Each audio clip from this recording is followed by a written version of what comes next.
AITA for ending my engagement because of his demands about our prenup. I and Sean have been together for 4 years. He has a daughter from a previous relationship. I offered to help her financially, but he's been pushing for more, like giving her shares of my company. I told him I'm protecting my business for my kids and asked what he'd contribute to my kids, and he just went silent. Now he's saying I'm treating his daughter unfairly and showing my true colors. I, F37, recently got a lump sum for a career project that turned into a whole company. I got into an agreement with a company that has been reselling my services via out-licensing and long-term corporate JVs. When I signed the paperwork, I felt like I had the opportunity to build a financial future, but my relationship wouldn't be affected. This has not been the case, and I'm very put off to the point of breaking our engagement. We've been together for 4 years. I met him on the last leg of my struggle to get what has become my working life's motivation. This project has been all-consuming, and aside from that, I only had time for my family. I have very good friends, but everyone is busy. I didn't date or go out. When Sean, M43, came along, I was swept off my feet because I wasn't expecting to find someone that I liked so much. We shared the same sense of humor, and I became really attracted to him, both emotionally and physically. Sean is divorced. He has average office assistant skills and works for a small government agency. Our salary gap was not a huge deal as I invested a lot on my project, so whatever money I kept for myself went to my priorities that are non-negotiable. I take care of my family and pay bills. He did have hobbies that he spent time on, but when I met him, he was in between jobs and had to wait 4 months until he became active at his new job at the agency. We were both thin on money. I was very happy to have a guy who didn't pressure me to wear certain styles. I'm more of a flats and comfy clothes lady. When my ex before him demanded that I look trendy and said things that nullified my self-esteem, I knew he was on food stamps, very briefly, and chalked it up to a bad situation that was temporary. There was huge mutual acceptance. We tried to start a small consulting company, but it didn't work out. I noticed that he wasn't ready to co-manage, and after a long conversation, we mutually decided to call it off. We had been talking about marriage for a while, and when he proposed, the subject of a prenup was no surprise, as we had already agreed on having one. Even if I had nothing, I see it as a way to protect ourselves and each other from potential situations. I'm in a niche market that deals with loss prevention, and I've seen people getting into lawsuits. We had drafted a plan, but had some tense moments. He closed off at the lawyer's office and created a tense environment during our second meeting. Nothing that we had agreed on was getting followed through, and he kept asking for things and raising the bar. He got his own lawyer, which would have been okay, except that he never told me, and his attorney showed up, and I didn't even know he'd hired one. We had to pause the prenup after he almost bit my head off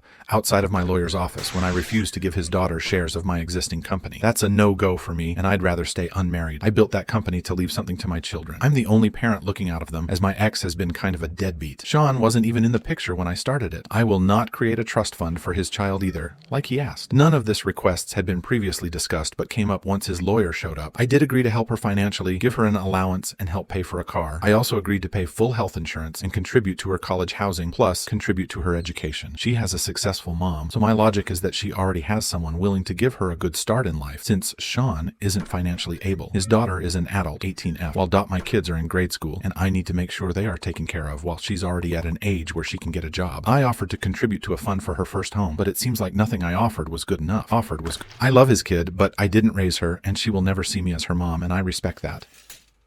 Her mom's family owns a business, and her mom owns her home in a very good area. It's not like she depends on me to have a good life. I wanted it to be fair since her mom, Sean, and I could contribute. So Sean and I had an argument because he sent me a breakdown of how much I'm supposed to make off my business over the next few years. I lost my temper because it felt like a gotcha situation. I confronted him about my own kids and asked what he would contribute to them. He went silent, so I said I wanted their names on the deed to a piece of land that he owns but hasn't been able to develop because he doesn't have the funds. He was surprised and accused me of trying to dilute his inheritance to his daughter and being generally unfair since she has less than what my kids will end up having. I just wanted him to see my point, but I made things worse. We used to be able to talk outside of the prenup, but now, if I don't get his sarcasm, it's his dry behavior that's driving me crazy. He said he's surprised at my greed and accused me of othering his child. I'm trying to figure out if I came across as a bad stepmother. Also, I'm not ruling out helping all our kids start their own businesses if they want to, but I can't guarantee its success since we are not there yet. Canceling the engagement sounded like the most sensible decision, and I'm astonished this is actually happening. I don't know how to navigate.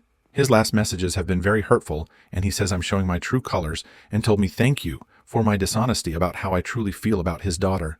My best friend is pissed and threatens to put him on blast if he keeps this up. I'm confused since I didn't expect our relationship to end like this. AITA?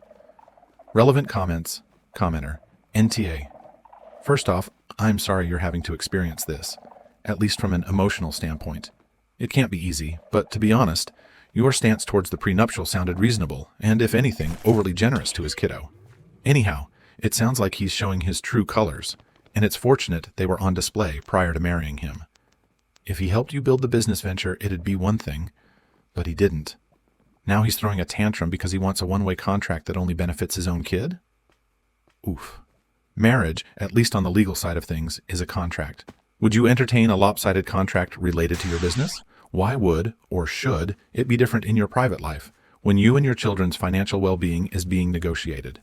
Commenter, sounds like his true colors are finally showing, now that it's down to the wire. He tried to strong-arm you into things for his benefit, and when you wouldn't do it his way, threw a fit. Honestly, you dodged a bullet. I have a feeling this has been his game plan all along. You're successful. He's not. You've got money, he doesn't. I mean, the writing is on the wall, commenter. Ex-wife is apparently wealthy too. He most likely targets them. Male gold diggers exist too.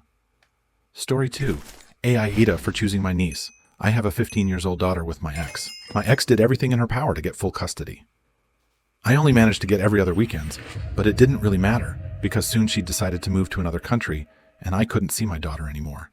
I couldn't even call much because of the time difference. The worst part was when she got remarried and my daughter called him daddy. That hurt. A lot.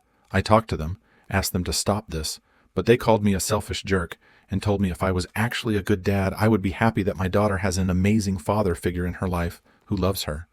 The older she got, the worse things got. She stopped calling me dad and I was just Cam, while her stepdad was dad. She told me her real dad is the one who is raising her, as if it was my choice not to raise her. I would wake up at 4 a.m. just to be able to call her because of the time difference, and she would tell me not to bother her and hang up the phone. I think it was about 3 years ago when I just gave up.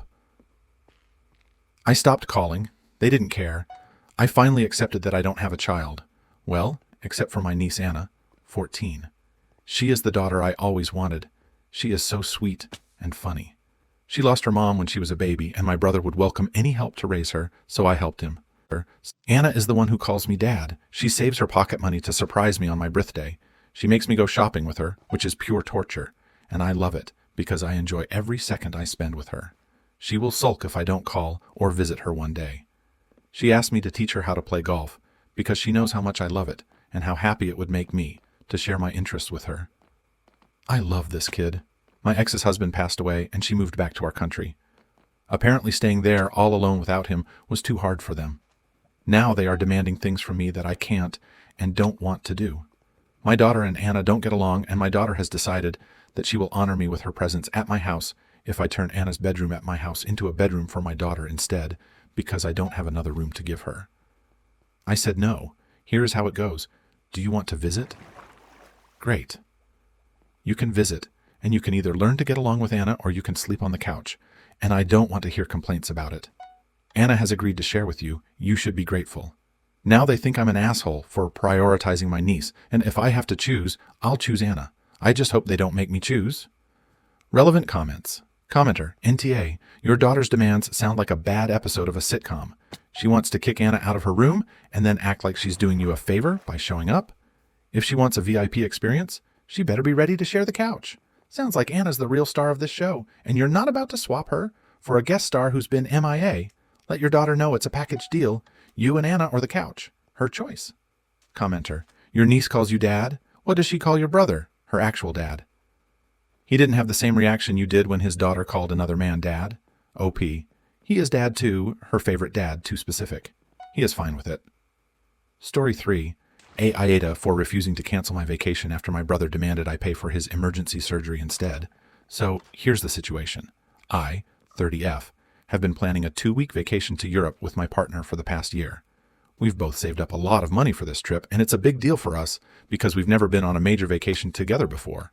The flights, hotels, everything has already been paid for. Last week, my brother, 35M, called me in a panic saying he needs emergency surgery for a dental issue. It's not life-threatening, but his tooth infection is bad, and it needs to be dealt with soon. He doesn't have insurance.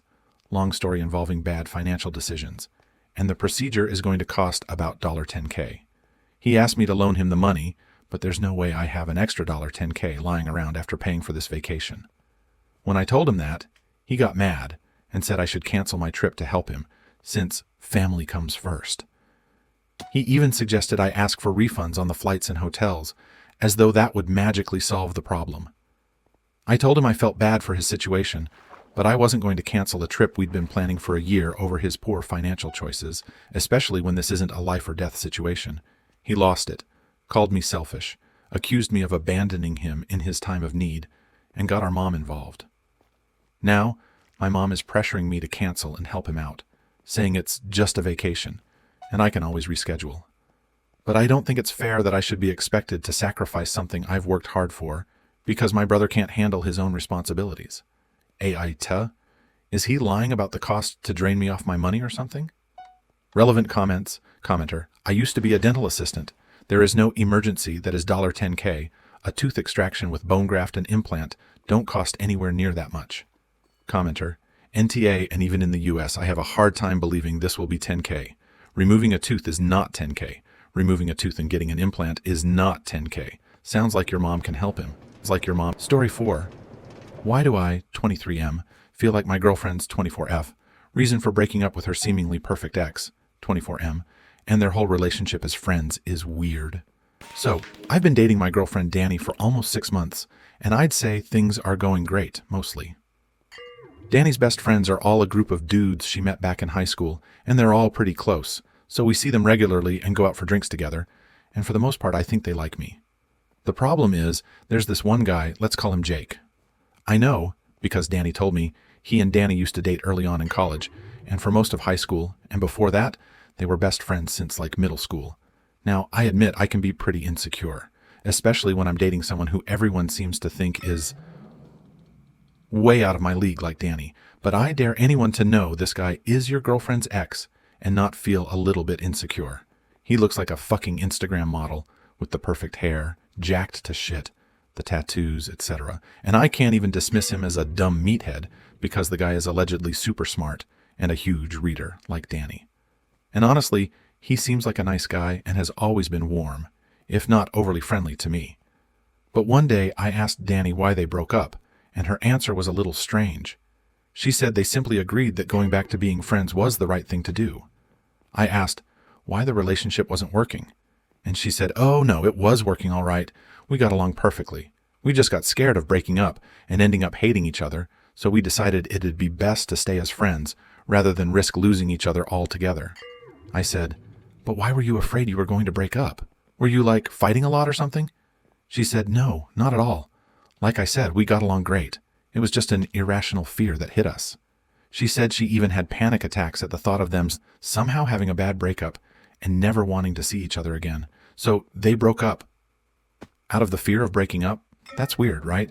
But what's weirder is that she claims they did it so they could stay best friends, but they barely even talk. When we're all together with their other friends is like, they make it a point to talk to each other as little as possible. They sit as far away from each other as possible, etc. Sometimes one of their friends would make a joke or a reference to something from high school. From what I've gathered, Danny and Jake's sexual escapades back in high school are a big part of the group's lore and comedy. But Danny and Jake wouldn't laugh. They just look uncomfortable. And one time I swear I saw their hands accidentally touching over the table, and they both reacted like they got electrocuted. So, not only is their vibe weird, but I can't help but feel that aside from the fact that Danny's dating me and Jake has a girlfriend, there's really no reason why they're not together right now. Why do I feel like their whole thing is strange? Relevant comments. Commenter, maybe there was nothing wrong exactly, and she just got that feeling like there was an invisible anvil sitting on her chest at the thought of them never breaking up, and instead being together permanently. Maybe he felt the same. Sometimes people like each other well enough for now, but the prospect of this being all there ever is feels inexplicably grim, so they break up instead of dragging things on until someone gets hurt. Commenter, may I be honest, if not ignore me? I think you are going to ride this problem to the fiery explosion that it's going to inevitably turn into. I say that because from what I've seen from your comments and your very specific details, that this is going to eat you alive until she bails because you drove her into admitting something she doesn't want to admit. I don't know what that is. It honestly may not be that big of a deal to you, but it is to her. So either take her word for what it is and shrug it off and probably have a decent time. Maybe even have a life with her. Or keep digging at this scab and get the answer you're dying to find at any cost. Digging may save you some heartache early on, or it may drive this relationship into an unredeemable recovery. Pick your poison, mate, but I wish you luck with whatever you do. Thank you for sticking around until the end. If you liked our videos, please remember to like, share, and subscribe to keep up with our latest content. Have a wonderful day.